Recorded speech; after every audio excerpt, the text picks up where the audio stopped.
Texte de Saint Jean de Kronstadt, chapitre 7, de la communion des saints et de la vie éternelle. Première partie, de la communion des saints. Les saints du Seigneur ont su le mieux apprécier l'œuvre sublime de la rédemption du genre humain, opérée par Dieu, l'incarnation du Fils venu des cieux, son enseignement, ses souffrances, sa mort, son inhumation, sa résurrection et son ascension au ciel. Car ils ont travaillé pendant toute leur vie à leur salut et à celui des autres avec sincérité, avec fermeté, avec persévérance, en un mot, de tout leur cœur. Pour leur salut et celui des autres, ils renonçaient à leur propre existence, ils jeûnaient, ils priaient, ils veillaient, ils luttaient par l'action et par la parole, par l'intelligence et par la plume. Et nous autres, nous ne savons pas apprécier cette œuvre sublime. Nous restons devant elle froids, distraits, insouciants. Le monde visible seul nous préoccupe, et les choses de ce monde qui ne sont que fumée. Celui qui a embelli le ciel d'étoiles, n'a-t-il pas pu embellir bien plus encore son ciel spirituel dans la très sainte Vierge Marie? Celui qui a parsemé la terre de fleurs les plus variées, aux couleurs les plus bizarres, qui l'a inondée de parfums et d'arômes, n'a-t-il pas pu embellir sa mère terrestre de toutes les fleurs les plus variées, de la vertu et déverser sur elle tous les arômes célestes? Certainement il en est ainsi. C'est pourquoi la Reine des cieux est devenue le ciel et le temple de la divinité, embellie de parures inérables et imprégnée des arômes les plus suaves, plus exquis que tous les parfums de la terre. Ô si la bonté divine, en vertu des prières de sa très pure mère, daignait m'embellir aussi, moi, qui suis si hideux, si elle daignait verser aussi ses arômes sur moi, qui suis si impur. Rien n'est impossible au Seigneur. Venez et accusez-moi, dit-il, si vos péchés, aussi rouges que l'écarlate et le vermillon, ne deviennent comme la neige ou la toison la plus blanche. La mère de Dieu est une même chair, un même sang, un même esprit avec notre Sauveur, puisqu'elle est sa mère. Quel immense mérite lui appartient par la grâce de Dieu, qui a voulu qu'elle fût la mère de Dieu lui-même, qu'elle lui prêtât sa chair très pure et bénie, qu'elle le nourrit de son lait, qu'elle le porta dans ses bras, qu'elle l'habilla, qu'elle protégea son jeune âge en le couvrant de baisers et de caresses. Seigneur, qui donc pourrait décrire la grandeur de la Sainte Vierge? Il n'y a pas de langue qui puisse vous louer assez comme vous le méritez. Il n'y a pas d'intelligence au ciel qui puisse suffisamment chanter votre gloire, ô Mère de Dieu. Il faut l'invoquer avec une confiance sincère et par un naïf mouvement du cœur. Elle est un avec Dieu, comme le sont tous les saints. Celui qui prie le Seigneur, la Sainte Vierge, les anges et les saints, doit avant tout avoir le désir de corriger son cœur et sa vie, et d'imiter ces êtres célestes, selon les paroles « Soyez donc miséricordieux, comme aussi votre Père lui-même est miséricordieux. Vous serez saints, parce que moi je suis saint. » Ceux qui prient la Sainte Vierge doivent imiter son humilité, sa pureté qui dépasse toute imagination, sa soumission à la volonté de Dieu et sa patience. Ceux qui prient les anges doivent songer à la vie d'en haut, aspirer à l'état spirituel, en repoussant peu à peu tous les désirs charnels, toutes les passions, et se pénétrer d'un amour ardent pour Dieu et pour le prochain. Ceux qui prient les saints doivent les imiter dans leur amour de Dieu, dans leur mépris pour la vanité du monde et les biens terrestres, dans leur prière, dans leur abstinence, dans leur renoncement à toute propriété, dans leur patience à supporter les maladies, les privations et le malheur, dans leur amour du prochain. Autrement, la prière ne servira qu'à faire vibrer un espace d'air. Ne te décourage pas et ne te laisse pas aller au désespoir si tu sens dans ton âme le souffle meurtrier qui allume la colère, la malice, l'impatience et le blasphème, ou si tu es surpris par une prostration provenant de pensées impures et mauvaises. Fais appel au contraire à toutes tes forces pour les combattre avec énergie et les supporter avec courage en invoquant du fond de ton cœur notre Seigneur Jésus-Christ, le vainqueur de l'enfer. Reconnais sincèrement et avec la plus profonde humilité que c'est toi entre tous qui es le premier coupable, que c'est toi qui es le plus indigne des hommes, et le Seigneur, en te voyant si humble et si résolu dans ta lutte, viendra à ton secours. Invoque aussi le secours toujours prompt de notre protectrice, la très sainte Vierge, Mère de Dieu, en lui disant « Guérissez, ô très pure Vierge, les amères douleurs de mon âme, et délivrez-la des ennemis qui ne cessent de lutter contre moi. » Rends grâce à notre divine protectrice toujours prompte à nous secourir, la toute pure et toute clémence Vierge Marie, Mère de Dieu, qui nous sauve des morsures et des meurtrissures du démon, si nous l'implorons sincèrement. Porte vers elle le regard de ton cœur, dirigé par l'Esprit Saint qui est partout, qui remplit tout et qui est simple. Tu ne manqueras pas de la voir, comme si elle se trouvait auprès de ton cœur. Dis-lui alors, ô Sainte Vierge Marie, prompt secours des chrétiens, sauvez-moi de l'ennemi qui me poursuit. Et elle te sauvera immédiatement, selon ta foi, selon la force de l'espérance que tu as en elle. L'abattement, le feu brûlant et le découragement pénible que tu éprouvais disparaîtront à l'instant. Seulement, il faut avoir présent à ta pensée et croire fermement que le Saint-Esprit est partout, à chaque endroit, qu'il est un être simple, que tout le ciel nous est proche avec lui, de même que tous les anges et tous les saints. Il suffit de croire, mais avec fermeté, que nous n'avons qu'à invoquer le Seigneur ou la Sainte Vierge, ou tel saint, et le faire de tout notre cœur, avec une foi lumineuse, avec un repentir sincère de nos péchés, et le salut brillera pour nous à l'instant. Le secours que nous prodigue la Reine des cieux est véritablement miraculeux. Il agit sur notre âme comme un baume salutaire, comme un arôme délicieux, comme une eau calmante, et pour l'obtenir, nous n'avons qu'à contempler la Reine clémente des yeux de notre cœur, en mettant toute notre espérance dans sa bonté et dans sa puissance. Mais c'est là le difficile, cette contemplation unie d'une foi ardente à la Mère de la divine grâce, ou au Seigneur, ou au Saint.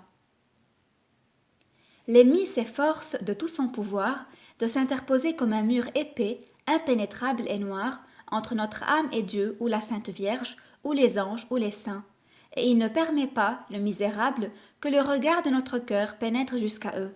Il obscurcit notre cœur par tous les moyens, il dissipe notre foi, il nous décourage, il nous brûle et nous ravit toute lumière. Tous ces agissements du démon, il faut les regarder comme une illusion de l'esprit malin. Dissipons ce mensonge, démolissons ce fantôme de muraille, et nous retrouverons la douce Vierge Marie, nous retrouverons le Seigneur, nous retrouverons les saints. Force ce mur, franchis-le, tu es sauvé, ta foi t'a guéri. Si tu es entouré d'ennemis et si ton âme est plongée dans la douleur, implore le secours de la Reine du ciel, la très sainte Vierge, Mère de Dieu. Ce n'est pas en vain que nous l'appelons Reine. Ce titre lui appartient de droit.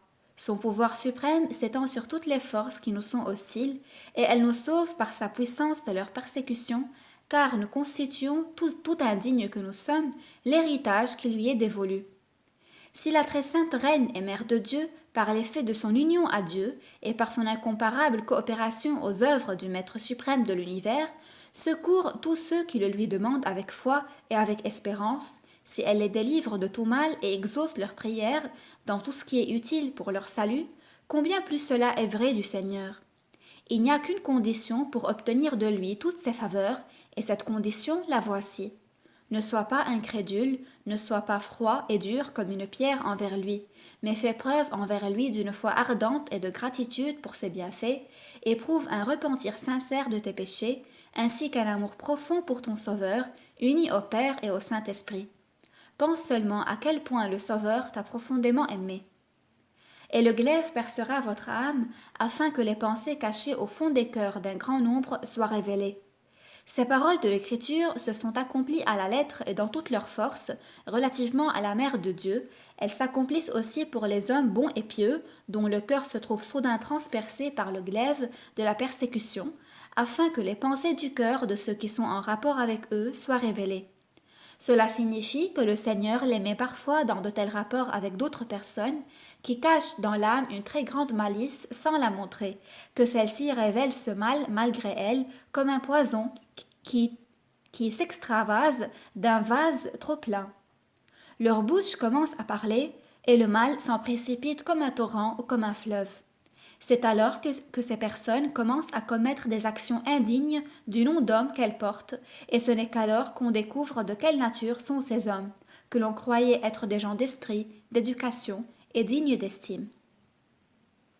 Pourquoi la croix nous inspire-t-elle une si grande vénération que nous la mentionnons dans nos prières après l'invocation de la très sainte Vierge, mais avant d'invoquer les puissances célestes? Parce que, après les souffrances du Sauveur, la croix est devenue le symbole du Fils de l'homme, c'est-à-dire elle nous représente le Fils de Dieu qui s'est incarné et qui s'est voué aux souffrances pour nous sauver. C'est sur la croix que Jésus s'est offert lui-même en sacrifice à Dieu le Père pour expier nos péchés. C'est sur la croix et par la croix qu'il nous a sauvés de l'esclavage du démon, et c'est pour cette raison qu'elle nous inspire une si grande vénération. Par conséquent, elle constitue pour les fidèles une grande force qui nous délivre de tout mal et surtout des maléfices de nos ennemis invisibles. L'effet merveilleux que la Sainte Croix produit sur notre âme ravagée par le venin du mal nous persuade jusqu'à l'évidence. Premièrement, que nous avons réellement une âme, que cette âme est un être spirituel. Deuxièmement, que nous sommes entourés de méchants esprits, dont le seul contact est mortel pour notre âme. Troisièmement, que notre Seigneur Jésus-Christ existe, qu'il est Dieu, et qu'il est toujours avec nous, en raison même de sa divinité. Quatrièmement, qu'il a effectivement accompli sur la croix l'œuvre de notre salut par le mérite de ses souffrances et de sa mort, et qu'il a détruit par la vertu de cette croix la puissance du démon. Oh, combien de preuves nous donnent en faveur de notre foi les seuls effets merveilleux que nous obtenons par la vertu de la Sainte Croix. Gloire soit à jamais rendue à la religion chrétienne. Les anges ne peuvent pas concevoir et ne cessent d'admirer la sagesse, la bonté et la toute-puissance que le Seigneur nous a prouvée en prenant un corps de chair dans le sein de la Sainte Vierge Marie. Tous les cortèges des anges ont été saisis d'admiration pour l'œuvre sublime de votre incarnation, à la vue de l'inaccessible Dieu qui s'est fait homme accessible à tous. Gloire à votre bonté, gloire à votre générosité, gloire à votre sagesse, gloire à votre puissance. Par son incarnation, le Seigneur nous a initiés à tous les mystères de la foi qui étaient inconnus ou peu connus dans l'Ancien Testament. Par son incarnation, nous autres, misérables pécheurs, nous avons reçu la grâce de son très pur corps et de son sang. Nous nous unissons intimement à lui et il réside en nous, de même que nous résidons en lui. Par son incarnation, la très sainte Vierge Marie est devenue notre puissante protectrice et notre refuge qui nous sauve des péchés, des malheurs et des adversités, en priant pour nous jour et nuit. Elle est devenue notre reine et souveraine, dont la puissance détruit tous nos ennemis visibles et invisibles, et en même temps, nous avons en elle notre mère par la grâce, selon les paroles du Seigneur adressées sur la croix à son disciple Jean. Voilà votre mère, et à elle-même, voici votre fils. Si nos anges gardiens ne nous gardaient pas des embûches du démon, oh, que de fois nous serions tombés de péché en péché. Les esprits du mal se plaisent à nos tourments. Aussi, quelle violence n'aurait-il pas déployée pour nous torturer? C'est ce qui arrive si quelquefois le Seigneur permet à notre ange gardien de nous quitter et de donner pleine liberté aux maléfices du démon. Oui, les anges de la paix, nos fidèles conseillers et les gardiens de notre âme et de notre corps, sont toujours avec nous, à moins que nous ne les éloignions par les abominations de la luxure, de l'orgueil, du doute et de l'incrédulité. Nous sentons, pour ainsi dire, qu'ils nous couvrent des ailes de leur gloire immatérielle, et seulement nous ne les voyons pas. Les bonnes pensées, les bonnes intentions, les paroles et les actions qui tendent au bien, ce sont eux qui nous les inspirent. Le Seigneur gardera non seulement tous les os, mais même les images des saints et des justes, qu'il ne laisse pas périr dans la putréfaction, dans le mépris et l'abandon, mais qu'il glorifie par des miracles, comme nous le disent les récits sur les apparitions des icônes miraculeuses, surtout celle de la très sainte Vierge, notre Reine du ciel et Mère de Dieu. Voilà à quel point l'image de l'homme, surtout d'un homme saint, cette coupe bénie de la grâce, est chère au Seigneur. Il opère par cette icône des miracles et prodigue une force invisible qui guérit et qui console. Beaucoup d'entre nous se livrent souvent à la vanité, à des illusions insensées, à des moments où notre préoccupation aurait dû se porter sur ce qu'il y a de plus sublime, de plus important dans la foi.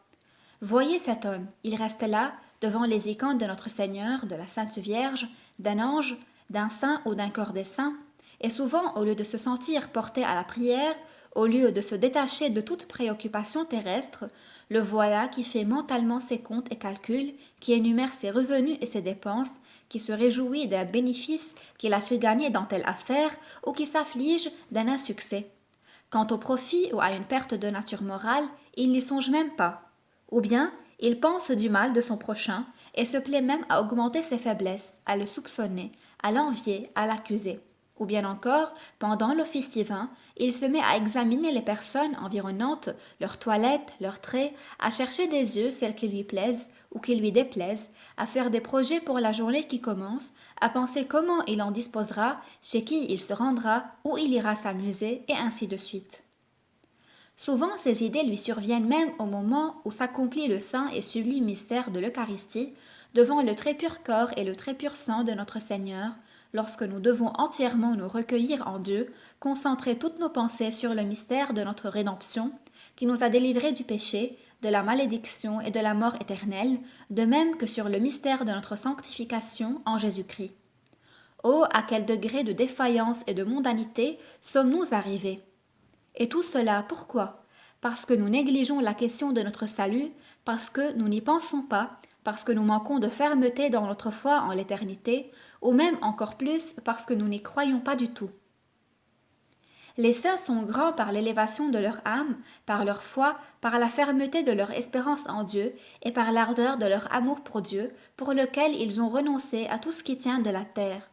Oh, que nous sommes insignifiants et petits vis-à-vis d'eux, combien nous leur ressemblons peu. Ils sont sublimes par leurs actes d'abstinence, de veille, de jeûne, de prière incessante, de pratique de la parole divine et de méditation. Oh, combien nous leur ressemblons peu! Mais au moins combien ne devons-nous pas les honorer? Avec quelle vénération ne devons-nous pas leur demander de prier pour nous? Aussi, nous ne devons nous permettre dans aucun cas de nous adresser à eux avec légèreté, car nous ne devons pas oublier qu'ils sont déifiés, unis à la divinité. Comment faut-il passer les jours de fête?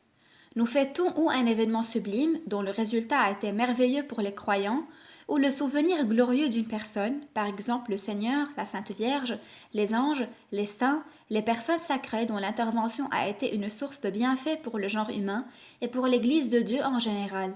Il faut approfondir l'histoire de l'événement ou de la personne, se rapprocher dans son cœur de l'un et de l'autre, en devenir le contemporain, s'y assimiler, autrement la fête sera imparfaite et désagréable à Dieu. Les fêtes doivent influer sur notre vie, ranimer notre cœur, réchauffer notre foi au bien futur et perfectionner la sainteté des bonnes mœurs. Cependant, nous passons les jours de fête plutôt dans le péché. Nous les voyons arriver sans nous donner la peine de réfléchir sur leur importance et nous les rencontrons d'un cœur incrédule et froid et nullement préparé à ressentir les grands bienfaits que Dieu nous a accordés dans la personne ou dans l'événement que l'Église nous prescrit de fêter. Deuxième partie, de la mort et de l'éternité. Le temps coule sans s'arrêter. Mon corps change et dépérit à vue d'œil à mesure que j'avance en âge et enfin il finit par disparaître. Le globe terrestre, comme son mouvement le démontre, semblable à une horloge que l'on aurait montée, décrit son éclipse dans l'espace infini avec une rapidité incroyable, comme s'il voulait arriver le plus vite possible à la fin de la route qui lui a été tracée dans l'immensité. Tout change, tout passe. Où donc se trouve l'immuable, le perpétuel? Il se trouve dans la puissance qui met en mouvement toutes les choses et qui les dirige vers leur but respectif.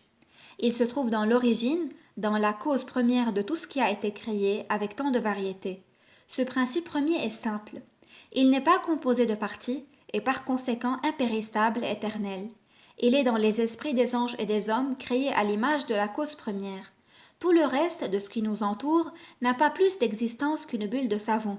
Si je m'exprime ainsi, ce n'est pas pour abaisser la grandeur de la création, mais pour fixer un point de comparaison entre le monde purement matériel et les esprits bienheureux. Un jour viendra où ces mains qui aiment à prendre tout ce qu'on leur donne seront croisées sur la poitrine et ne prendront plus rien. Ses jambes et ses pieds qui aiment à marcher dans le mal et qui n'aiment pas à rester debout ou à genoux pendant la prière seront étendus pour l'éternité et ne feront plus un pas. Ses yeux qui aimaient à regarder avec envie le bonheur du prochain se fermeront et leur feu s'éteindra pour toujours.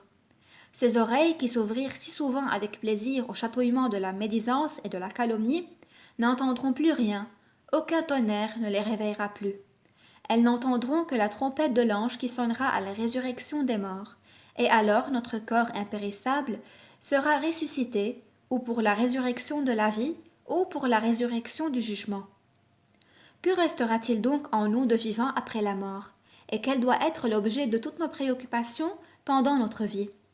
C'est cette partie de nous-mêmes que nous appelons de notre vivant notre cœur, c'est-à-dire l'homme intérieur qui vit en nous, ou autrement notre âme, c'est elle qui doit être l'objet de nos soins. C'est votre cœur que vous devez purifier pendant la durée de toute votre vie, afin que votre âme soit ensuite capable de voir Dieu. Quant à notre corps, avec ses besoins, n'en prenez soin qu'autant que cela est nécessaire pour maintenir votre santé, vos forces physiques et la propreté. Tout devra subir la mort, tout sera emporté par la terre. Faites donc tout votre possible pour perfectionner en vous ce qui aime et ce qui est, ce qui vous tranquillise et ce qui vous inquiète, ce qui vous réjouit et ce qui vous afflige. Perfectionnez votre cœur ou l'homme intérieur, le principe qui pense et qui réfléchit. Le royaume de la vie et le royaume de la mort marchent l'un à côté de l'autre. Je dis marche parce que j'emploie ce mot de royaume dans son sens spirituel. Le chef du premier, c'est-à-dire du royaume de la vie, est Jésus-Christ, et celui qui avec lui se trouve dans la région de la vie. Le chef du second, c'est-à-dire du royaume de la mort, est le prince de la puissance de l'air, le démon avec les esprits du mal, qui lui obéissent et dont le nombre est si grand qu'il surpasse infiniment le nombre de tous les hommes qui habitent la terre. Ces enfants de la mort, les sujets du prince de l'air, font une guerre acharnée aux fils de la vie, c'est-à-dire aux chrétiens fidèles, et usent de tous les artifices, de toute leur ruse, pour les attirer à eux par la convoitise de la chair, par celle des yeux et par l'orgueil mondain. Car c'est par l'effet de nos péchés, à moins que nous nous en repentions, que nous passons de leur côté.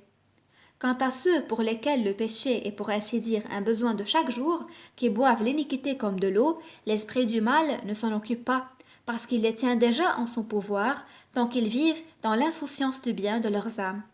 Mais dès que ces pauvres coupables se tournent vers Dieu, dès qu'ils confessent leurs fautes volontaires et involontaires, oh, alors la guerre éclate, les armées de Satan se soulèvent et commencent une lutte incessante. Ce que je viens de dire vous montre combien il est indispensable de chercher Jésus-Christ, le chef de la vie, le vainqueur de l'enfer et de la mort. Que sera-t-il de nous dans l'autre vie, lorsque tout ce qui nous réjouit dans ce monde, la richesse, les honneurs, les plaisirs de la table, les vêtements, les demeures somptueuses et toutes les choses qui nous attirent, auront disparu pour nous, lorsque tout cela ne sera pour nous qu'un rêve, et lorsqu'il nous sera demandé compte de nos actes de tempérance, de pureté, de douceur, d'humilité, de charité, de patience et d'obéissance. Limite probable imposée à l'existence du monde visible et particulièrement à celle de l'humanité. Le monde visible est, pour ainsi dire, le point d'appui des êtres corporels, afin qu'ils ne disparaissent pas dans l'immensité. L'Écriture sainte nous offre un témoignage plus exact et plus clair sur le monde visible que le monde visible lui-même, ou la disposition des différentes couches de la terre. Les documents gravés par la nature dans les entrailles de la terre sont inertes et muets et n'expriment rien de précis. Où étais-tu, homme, quand je jetai les fondements de la terre? Étais-tu auprès de Dieu lorsqu'il érigeait l'univers? Qui seconde l'Esprit du Seigneur?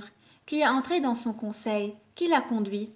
Et vous, ô géologues, vous vous vantez d'avoir mesuré l'Esprit du Seigneur dans la formation des couches de la terre, et vous l'affirmez contrairement aux Écritures sacrées.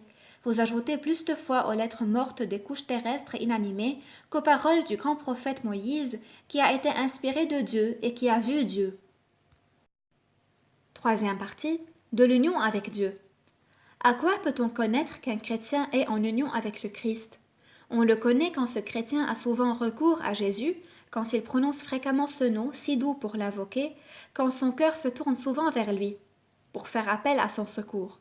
En effet, il est naturel que le croyant manifeste sa foi en Jésus et par la bouche et par le regard, car il sait que sans Jésus, il est impuissant et sans joie. Il est rare, très rare, que l'homme qui reste loin du Christ porte ses pensées vers le Christ, et si cela lui arrive, il le fait, mais sans foi, sans sincérité, sans amour, mais en quelque sorte, par hasard ou par nécessité, comme s'il s'adressait à quelqu'un qu'il ne connaît que fort peu, dont la vue ne donne à son cœur aucune joie, aucune douceur, aucun charme, aucun attrait. Au contraire, nous remarquons que ceux qui sont en union avec le Christ n'ont pas une pensée à laquelle Jésus ne soit pas associé, et qu'ils ne vivent que de lui. Le Christ est leur souffle, leur nourriture, leur demeure, en un mot, tout. Ils s'attachent à lui, pour ainsi dire, par tout leur être, à cause de la douceur de son nom et de l'attachement de sa grâce, selon la parole du prophète. Mon âme s'est attachée à vous. Et ce contact intime les remplit d'une félicité que le monde ignore. Tels sont les indices auxquels nous reconnaissons ceux qui ont trouvé Jésus et ceux qui ne l'ont pas encore trouvé.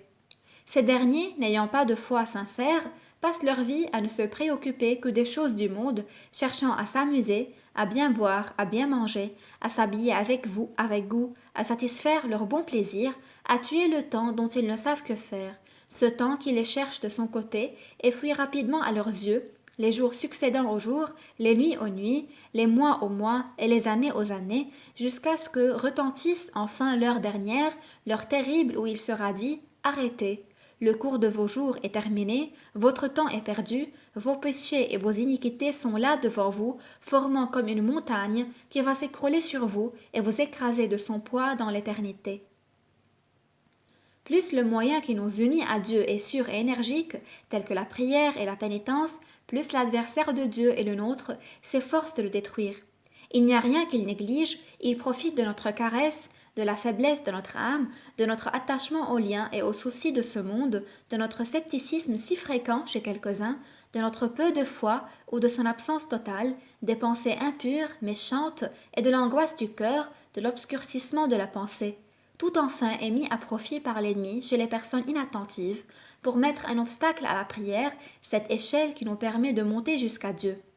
De là vient qu'il y a si peu de personnes qui prient sincèrement et avec ferveur, et qu'il y a tant de chrétiens qui font très rarement leur Pâques. La moitié même de ceux-ci ne les aurait peut-être pas faites si notre loi civile n'obligeait chacun à se confesser et à communier annuellement. Bien des gens le savent par l'expérience. Celui qui est uni à Dieu aime inévitablement et par un effet pour ainsi dire tout naturel son prochain, parce que ce dernier est l'image de Dieu et en même temps enfant de Dieu s'il est chrétien, membre de Jésus-Christ, homme-Dieu, et son membre à lui, parce que nous sommes membres les uns des autres, parce que nous sommes les membres de son corps, formés de sa chair et de ses os. Tout ce qui tient à la terre, la nourriture, la boisson, le plaisir et la beauté terrestre, le vêtement, la gloire, lui est indifférent, car il ne peut pas servir de maître. Son cœur est uni au Seigneur, il est plongé en lui, englouti par l'amour dont il déborde pour lui, et tout ce qui tient à la terre, tout le charme de ce monde, disparaît pour lui dans le Seigneur. Tout disparaît jusqu'à son propre cœur, le cœur de chair, coupable et rempli de passion, qui s'évanouit en s'identifiant avec Dieu dans un même esprit. Mon cœur est disparu, mais celui qui s'unit au Seigneur est un même esprit avec lui. Restant uni au Seigneur, il voit tout à la vraie lumière et apprend à connaître le véritable prix des choses de la terre et du ciel, surtout la vanité, le néant de tout ce qui est matière et la vérité, la supériorité infinie, l'éternité des biens spirituels. Il trouve en Dieu la purification des péchés, la sainteté perdue, la paix, le soulagement, la véritable liberté, la joie dans l'Esprit Saint.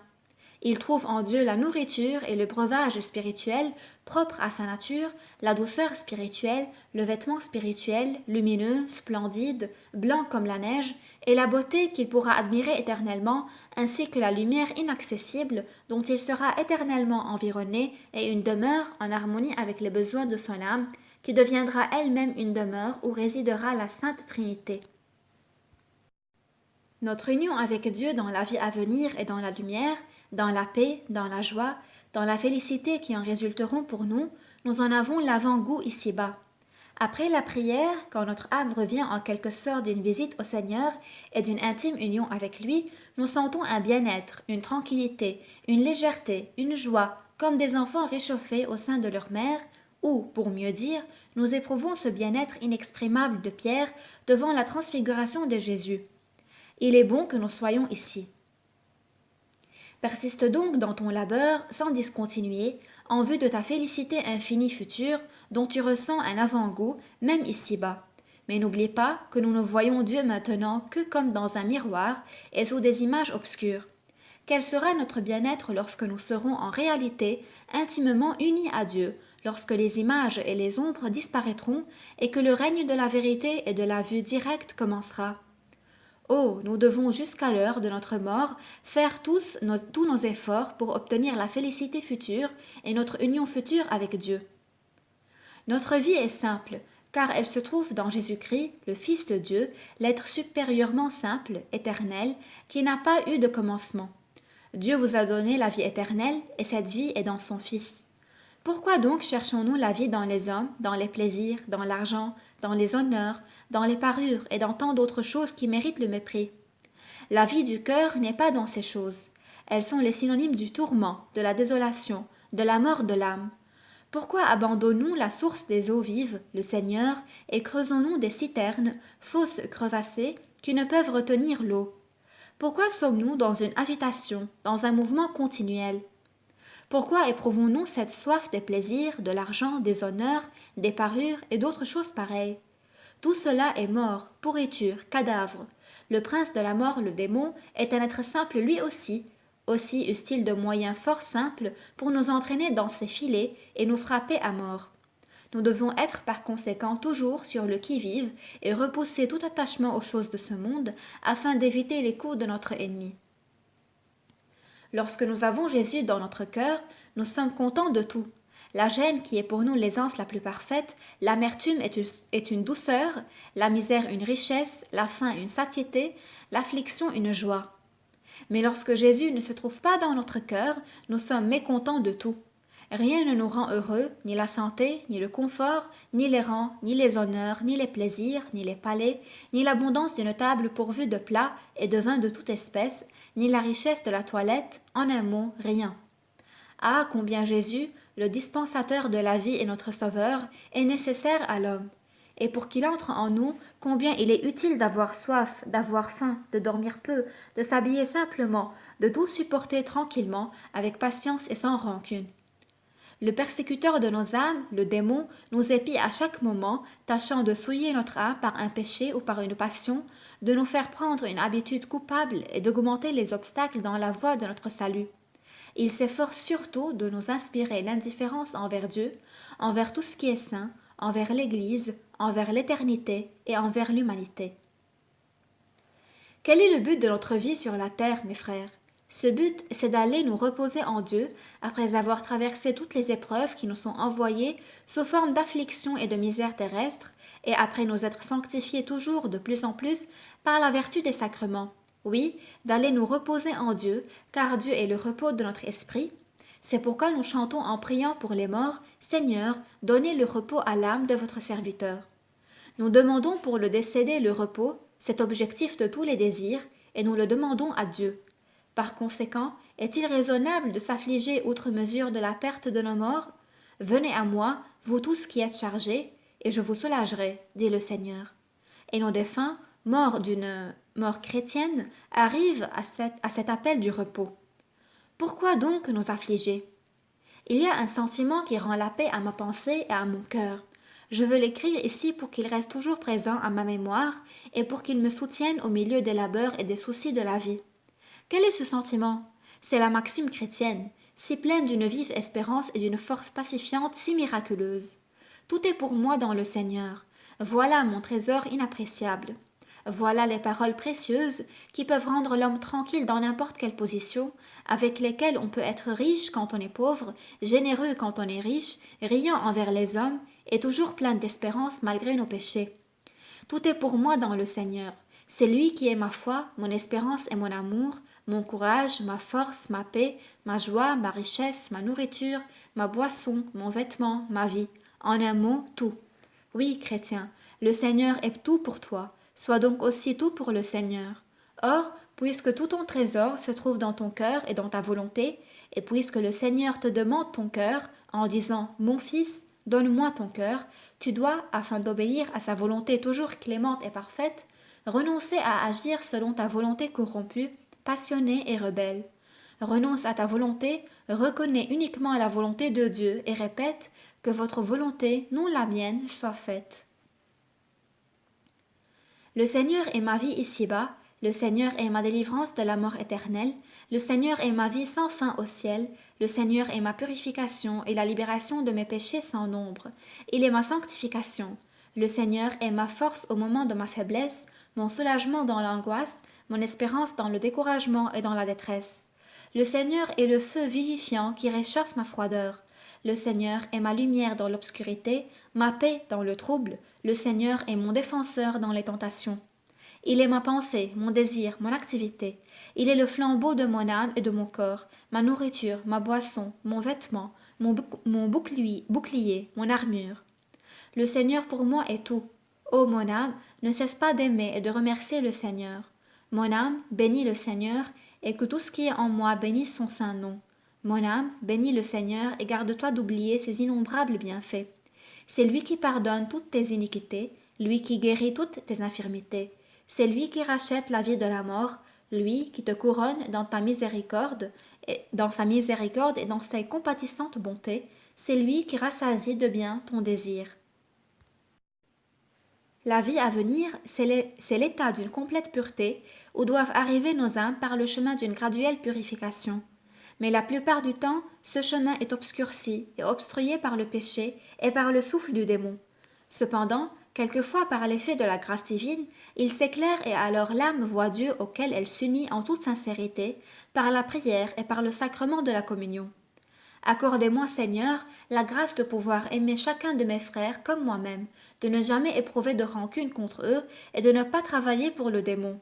Faites que je puisse crucifier mon amour-propre, mon orgueil, ma cupidité, mon incrédulité et mes autres passions.